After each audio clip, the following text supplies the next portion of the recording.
বেশ, আপনার massage complete. এবার শুধু একটু স্টিম নিতে হবে মুখে। হ্যাঁ, আপনি একটু এখানে বসেন, আমি একটু জল গরম করে নিয়ে আসছি।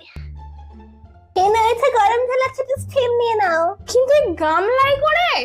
আরে আমাদের এই সিটি পার্লার তো পুরানো পদ্ধতি। না না, একই তো ব্যাপার, স্টিম না ওই একই ব্যাপার। দাঁড়া, চাপা দিতে হবে। আমার মুখটা কেমন একটা জ্বালা করছে। এ বাবা, এরকম লাল লাল হয়ে পুড়ে গেছে কেন? এ বাবা, মুখ পুড়ে গেল কেন? মানে জলটা বেশি গরম ছিল। কিছু হবে না, বরফ দিলে আবার ঠিক হয়ে যাবে। তাই ঠিক আছে, এই গরম জলে আমি তোমার মুখটা ডুবিয়ে ধরবো, তারপর বরফ লাগাবো, দেখি কি হয়।